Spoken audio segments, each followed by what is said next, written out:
And I'd like you to stay with me because we're being joined right now by Alexi McCammond, MSNBC political analyst and opinion editor for The Washington Post, along with Tim Miller, also an MSNBC political analyst and host of the Bulwark podcast. Tim is also the author of Why We Did It, a travel log from the Republican Road to Hell. I always have to say I kind of laugh at that one with the title there, Tim, but thank you. So, Alexi, you noted that Biden's approval went up 8 points after his last State of the Union. He and Vice President Harris are starting a 6-state swing. What threads do you think he needs to emphasize to capitalize on that fiery State of the Union this year?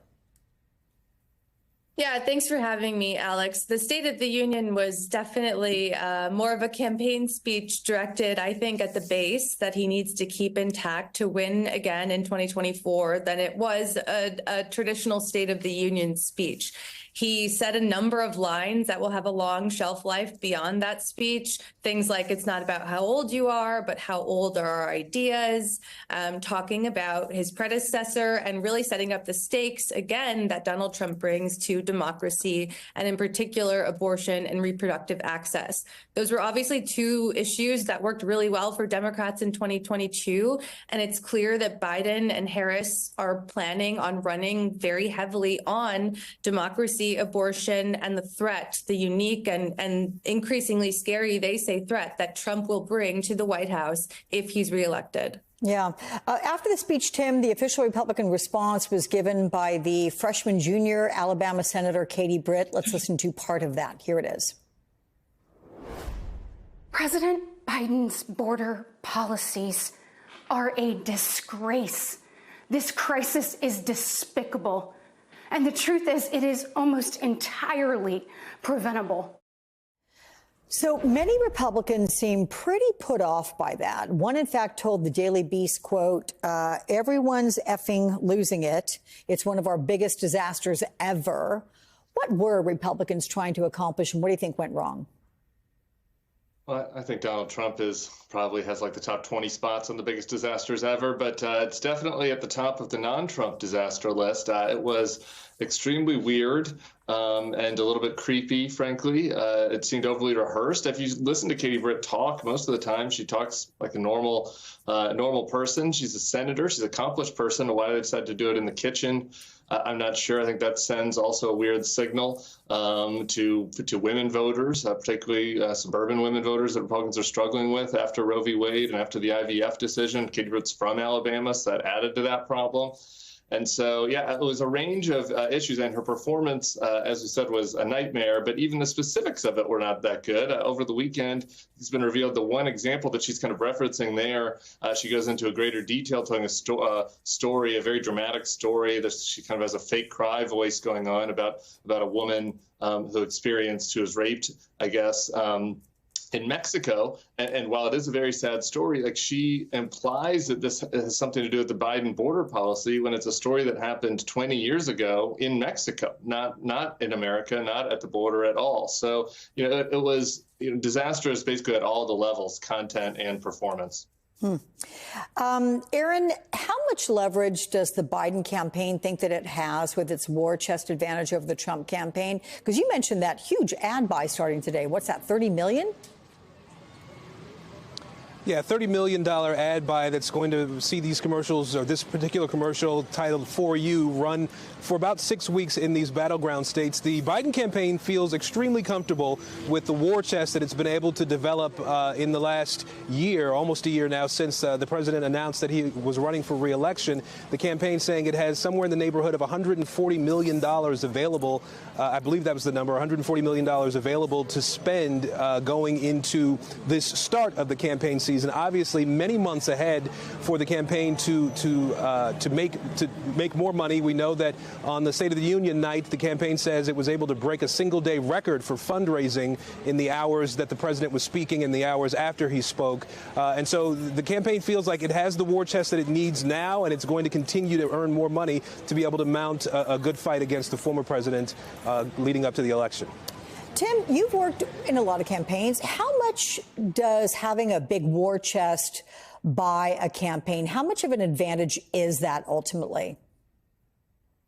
Yeah, I have a little bit of a contrarian view on this. I don't think that money is quite as important as we always make it out to be, particularly at the presidential level. And let's just be frank, a lot of voters have pretty baked in views of these two candidates. I think it has a much bigger influence at, say, congressional level when people haven't heard of the candidates. That said, when the disparity is as large as it is between Biden and Trump, and where, the president, I think we can all admit, has kind of had trouble breaking through with his positive message in earned media, due in part to all this crazy stuff that's happening in the world, in part to the fact that you have to, cover the Trump show and all the nonsense that goes along with that.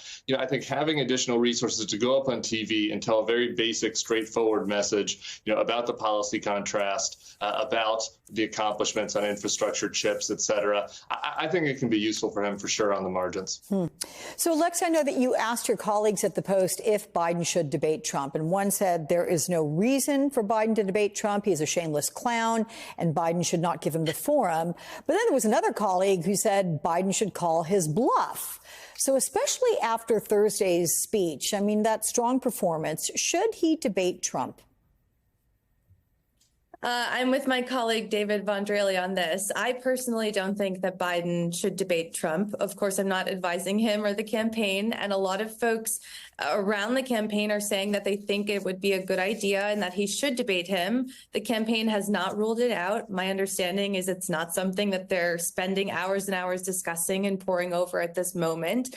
But I just think it would be a disaster. And the Commission on Presidential Debates would have to change rules, knowing who Trump is and knowing what he brings to a setting like that. I was rewatching the first debate in 2020 recently, and it was a complete disaster. It was so hectic. Trump was so erratic. He kept interrupting Biden.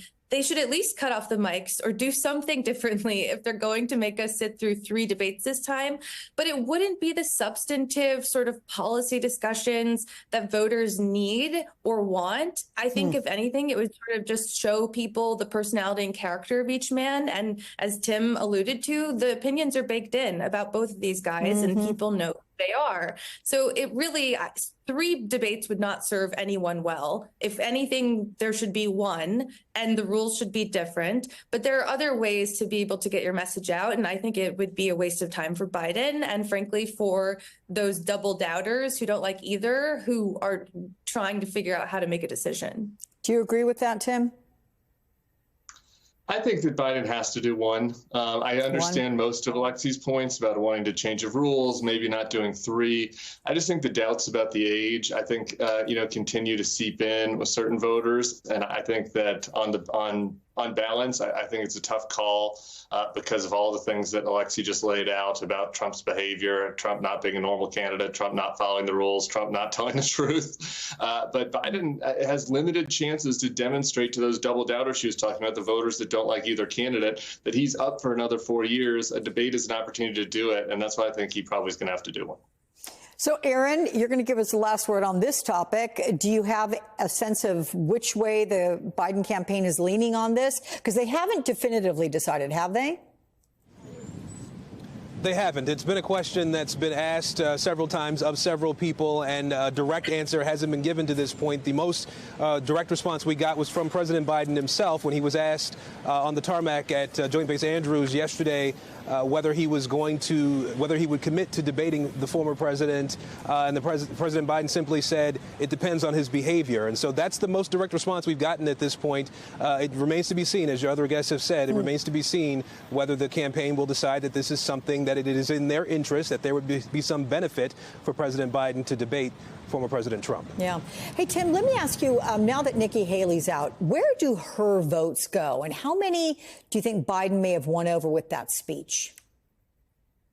Yeah, so if you look at Haley, just doing some quick math, she had about 25% of the party, depending on various states. I think half of those voters were basically Biden voters to begin with. They were the Republicans that voted for Biden last time, which was about 6 to 8%, and then a handful of independents and Democrats that crossed over to vote in these primaries. So you're looking at about half of her vote, which are new potential gets for Biden, so call it about 10%, 12%. And I think that they're on the table, most of them. I think some of them, maybe the best you can do is get them to not vote for either candidate, which would be a win if they voted for Trump the last 2 times. And then some of them, I think, are potentially persuadable to Biden. And so I think that's a key demo. And if you looked at the State of the Union speech, it seemed to me Biden was directly talking to that 10% with a lot of the issues that he focused on, beginning with Ukraine, for example, and Putin quoting Reagan, talking about increase in police funding. So I think the campaign is aware that there's some more potential vote that can be gained from that audience. Let me ask you the same question, Alexi. Where do Nikki Haley's votes go? I think, as she said, President Trump has to try to earn them. President Biden should do the same. I think what's interesting, though, is folks like Nikki Haley or Liz Cheney. It's one thing not to endorse Donald Trump, not to direct your voters where to go. It's another thing to keep at that, and another thing yet to endorse President Biden and tell your voters where to go. If you're truly concerned about the future of the country or even the future of your party, Donald Trump is not the answer. And so I think for people like Nikki Haley, it's a question of, okay, when is it time to sort of tell your voters, your donors, look, this is not a question of President Biden or Donald Trump. It's a question of the future of our country and democracy. You need to vote for President Biden.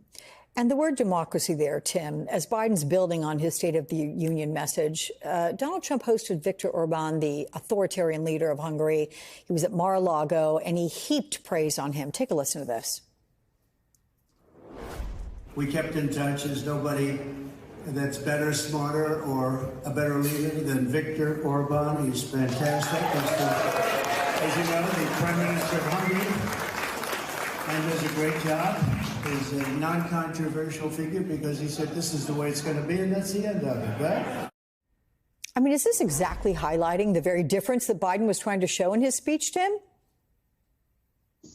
It really is. And Orban, it's right on the nose about the threats to Trump. I think a lot of times you worry that is there hyperbole about the threats to democracy? Are people not going to get it?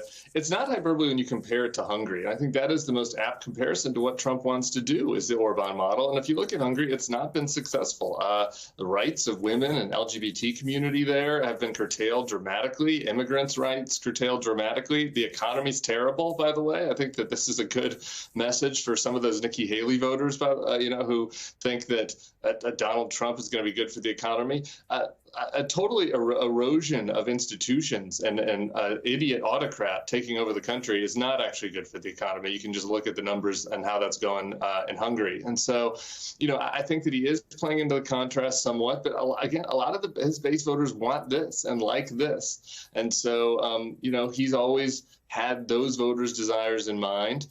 First and foremost, and he's always had an affinity for dictators. So it isn't really a change of behavior from him, but it certainly highlights the contrast. Yeah. So last quick question to you, Aaron. To what extent do you think the Biden campaign in this election year is going to focus on the threats to American democracy? What have they indicated? This is going to be a key theme of the campaign all the way up to Election Day. They have so far made it a point to include in almost every set of comments the president has made his appeal to American voters for a re-election to keep him in office because the Biden campaign and President Biden himself, as he said many times, believes that Donald Trump represents a major threat to democracy that he in some ways has endorsed or embraced to some degree people like Vladimir Putin and people similar to him, and that sort of, if it's only rhetoric, even the rhetoric is something that is dangerous to democracy, both here in the United States and around the world. Okay, Aaron Gilchrist, Alexi McCammon, Tim O'Brien. Good to see you both. Tim Miller, rather, not Tim O'Brien. It's right. Tim. You're just going to be the Tim today. Tim O'Brien's pretty good, too. Wait, guess what? I have some coffee. I'm going to drink some. Okay, guys, thank you so much.